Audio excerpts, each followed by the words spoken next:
Before Muhammad's greatest fight, I was fortunate enough to be at his training camp in Deer Lake for an interview. After we'd climbed into the ring, what followed was vintage Ali. No problem. No problem. This will be the biggest upset since Sonny Liston. And I think it is befitting that I go out of boxing just like I came in, defeating a big, bad monster that nobody could destroy. A hard punch. I'm the underdog. If he hits me, I'm in trouble, like the Sonny Liston fight. But I came back and I shook the world and I got Liston. Now it's 10 years since Sonny Liston. I'm meeting another big, bad, strong monster knockout artist that beats everybody. Sonny Liston knocked out Patterson twice, and I was supposed to fall, but he didn't knock me out. Because he could hit hard, but he couldn't find nothing to hit.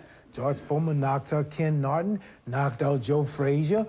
True, I didn't knock him out, but I'm so fast, I'm so hard hit, I'm so scientific. I'm a total different man from Frazier and Norton. Listen, David, when I meet this man, if you think the world was surprised when Nixon resigned, wait till I whip Foreman's behind. I'm telling you, David, I'm down to 215 pounds. Right now, I said it when 215. I'm fighting weight already. I usually train 6 weeks for fight. I've trained 4 months for fight. I'm chopping trees. I've done something special. I've wrestled with an alligator. I've tussled with a... I believe you totally. I believe you completely. I have tussled with a whale. I done handcuffed lightning, throw thunder in jail. Now, you know I'm bad. Only last week, I murdered a rock, injured a stone, hospitalized a brick. I'm so mean, I make medicine sick. Man's in trouble. Listen, George Foreman, people are afraid of George Foreman. They talk about how hard he hits. The world has been deceived. You listen to me now. I've never told you wrong. The man don't hit hard. He knocked Joe Frazier down 6 times. He got up 6 times. Joe King Roman, his Tokyo, Japan fight, the Puerto Rican champion, knocked him down 3 times. He jumped up 3 times. He knocked Ken Norton down 4 times. He jumped up 4 times. When have you ever saw the man say 7, 8, 9, 10, count his man out? When I hit Sonny Liston the second fight, he stayed out for the count of 10. Zora Foley stayed out for the count of 10. Cleveland Williams stayed out for the count of 10. What few I have knocked out stayed down. Sugar Ray Robinson knocked him out for the count of 30. Joe Louis, Marciana, Jack Dempsey, Jack Johnson, Archie Moore as a child, they knock him out cold.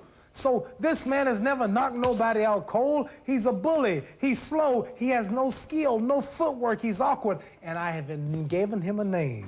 I named Floyd Patterson the Rabbit. I named Sonny Liston the Bear. And he shall be known as officially as the Mummy. The Mummy.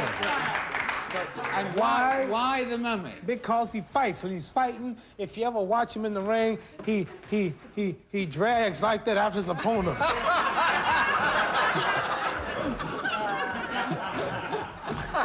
And how's a mummy gonna catch me? When you're fighting a mummy, you just keep a step ahead of the mummy. Yeah. See? Just move on the mummy. No, mummy, I'm over here. No, mummy, I'm over here. Yeah, no, you're moving too fast. The mummy don't move that fast. Well, Let me tell you something, David. I shall be the mummy's curse that night. Have you heard of the mummy's curse? Have I heard of the mummy's curse? Yes, I saw the movie. It's gonna be some fight. The greatest fight, the greatest event of all times. When I get to Kinshasa, Zaire, in Africa, 2 billion people will watch the fight, and that's 10 times the population of America. That's like a country 10 times bigger than America.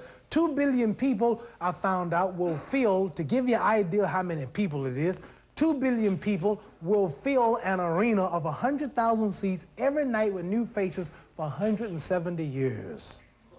That's a great 100,000 people every night, new faces for 170 years. And I drove that crowd, not George Foreman. It's my beautiful looks. It's my skill. It's my humbleness. Your beauty and your humbleness. I think, first of all, it's your humbleness, and then it's your beauty, isn't it? I mean, because when you look in the mirror in the morning, it must be just a wonderful experience. You know, I've been in the ring, David, now for probably 20 years, and I'm as pretty as you, and you are now, so. And slightly fitter. Which round is it going to end? I'm not predicting the round.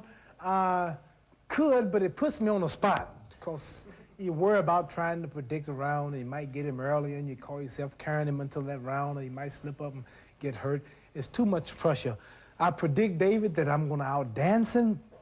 I'm going to stick him. I'm going to be 3 times as fast. I'm going to punch him at will. I might not knock him out cold, but I'll TKO him. I predict a TKO. I predict that the fight will be stopped on cuts or bruises or been humiliated. Humiliation will stop this fight. The referee will just step in and stop because I'll just be popping him, popping him, sticking him, moving, and I'm constant popping him at will until the man just have to stop it. You mean it's going to be the first world title fight ever stopped on the grounds of humiliation? No, they've stopped a few of mine for that, and they've stopped other ones. But I'm serious. This man have 2 chances, slim and none. The man is in trouble. The man He's got problems. He's got problems. Have you done anything special, apart from wrestling with an alligator, in addition to that, have you done anything special this time? Diets? Not just boxers. Any athlete have to refrain from anything that is bad for his health. Right, and so therefore... Especially when you're in a strenuous sport, football, basketball, baseball, wrestling, anything that takes stamina is hard. And anybody watching this event, or you yourself, you get up and jump around, a man or woman, scuffle with somebody, wrestle with them for about 3 minutes, and watch how tired you get. Serious wrestling and competition is tiresome. And for 15 rounds before 150,000 people, knowing 2 billion people are watching, takes a lot out of you. It makes you, and then you got the world's greatest fighter, one of the world's best, taking punches at your face, your body in little hard gloves on, and everything at stake, your future, your life, your family's investments, everything's at stake. This worries you. And the pressure, the excitement, the drama, even people who come to fights are nervous. And many of the fans here and yourself, I mean, the night you go to the fight, although you're not involved, you'll be nervous, just waiting for the bell to ring. Finally, these 2 men are gonna clash. Who's gonna win? Muhammad Ali or George Foreman? Both of them are great. One's gotta fall, right? Somebody's gotta leave, and you're excited. You're not as dumb as you look, fella. What way is Allah different from, for instance, the God I believe in? I mean, is Allah different? In what way is he different? Is he more of a man or more... Well, Allah is a man, where your God probably is a spirit, something that you can't see, and he's formless and somewhere floating around. Our God is on earth. Allah is on earth. Is he? He's a man. That's why you say God created man in his own image. If I make a chair in the image or likeness of that chair you sat in, then it look like that chair. So if God made us in his image, you telling me God's a man. If you look like us. And you refer to God as him, right? His, yeah. And he. Well, whether it's a cat, rat, or dog, anything of a male sex, you refer to it as him, his, or he. So if God is a spirit and a spook, why do you keep saying he, him, and his? So we teach that God is on earth. He's a supreme being. You are a human being. He's a being too, but he's supreme over the other beings. Do you pray to your God, to Allah? I pray every morning at 5 o'clock. My clock rings at 4:30. I'm up at 5. I take a shower, and I put my white robe on. I put the towel on the floor, and I face the east towards Mecca. And we say, surely I have turned myself to thee, O Allah, trying to be upright, to him who has originated the heavens and the earth, and I am not of the polytheists. Surely my prayers, my sacrifices, my life, and my death are all for Allah, the Lord of all the worlds. No associates has he. This am I commanded. I am of those who submit. O Allah, thou art the King, thou art my Lord, and I am thine servant. I have been greatly unjust to myself, and I do confess my fault. So please grant me protection against all my fault, for none grants protection against faults but thou. And lead me to the best of morals, for none can turn away from me the worst of morals but thee. And guide me to the best of morals, for none can guide to the best of morals but thee. O Allah, make the Honorable Elijah Muhammad successful, and make the followers of Muhammad successful here in the wilderness of North America, as thou didst make Abraham and the followers of Abraham successful, for surely thou art praised and magnified in thy midst. Well, I bless Muhammad and bless the followers of Muhammad here in the wilderness of North America, as thou didst bless Abraham and the followers of Abraham, for surely thou art praised and magnified in thy midst. And ain't nothing no beautiful than getting up in the morning, brushing your teeth, washing out your mouth, taking the sin and the evil out that you've gotten from this world, comb your hair, wash the dirt out of your hair, clean your ears, all parts of your body, put a clean white robe on, don't even stand on the dirty floor, stand on the towel, no shoes on, facing the east, asking the originator of the universe to make me better, make me stronger, give me more power. This is done 5 times a day when I can, especially when I go to bed, another bath, another shower, clean my mouth, pray, and at 5 in the morning, this goes on when I'm right. Now, I didn't do that for the first Frazier fight, nor the first Norton fight. Really? No, sir.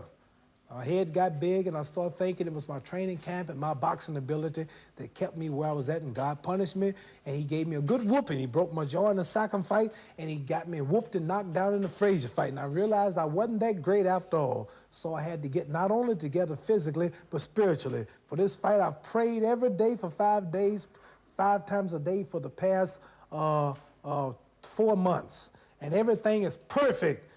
And if Allah's with me, it ain't no way no man can win. No way. When I got Allah and Elijah Muhammad, can't no human being win. There's no way. No way. Because I'm representing God. I'm representing the freedom of black people in America. I want to be the one black man who stands up and look at white people and tell the truth, who don't sell them out, who don't Uncle Dom, who don't promote cigarettes, don't promote whiskey, take his fame to uplift his little brother in the ghetto, because all the other movie stars and all the other people that you know, like Dinah Curl, one you know, they all are white-minded. They want to marry a white, and they don't think black. And on down the line, the many more I could name, make movies hugging on white women. If they get their fame and they leave their little people. So I'm asking God, Allah, to make me strong, not for me. Don't give me no money. Don't give me the fame. I want to win so I can come home and speak for the brother who's living in rat-infested houses, sleeping on concrete, in the ghetto, can't go on television and speak. So God, I'm your tool. I'm your servant. Let me get this man tonight and go out blasting. That's the way I think. That is an incredible speech, and what you do for black pride is absolutely incredible. This is the way I feel. Yeah, and what you do for black pride... So I'm not fighting for me. I'm looking at George Foreman. I'm looking at the establishment, the flag waver. If he wins, I'm thinking, which is not true, but if he wins, we're enslaved for 300 more years. If I win, we're free. I'm not Foreman, you know that. President Ford. Yeah. Now I see Foreman. I don't see a black man. I see you. Yeah. I see the White House. I'm not the White House either. I see something white. I don't know what it is.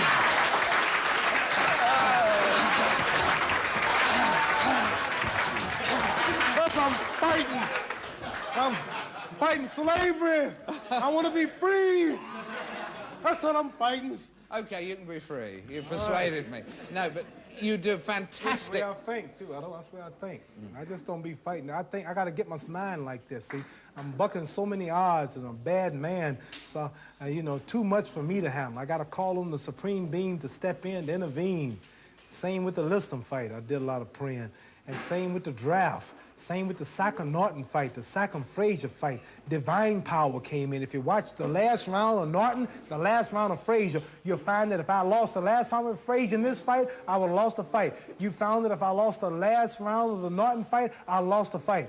Those 2 fights, I got a supreme power from the supreme being. I start dancing, I start moving, and anybody watch that fight don't know how Muhammad Ali came back in them rounds, because I prayed heaven, relied on Allah, and I danced. I danced. I was sticking and dancing. I was eating Frazier up in that last round. Ken Norton come back after broken jaw, dancing. He was fast, and I was faster. So this fight, I called on everything. Not only my physical ability, but all the supreme being, Allah.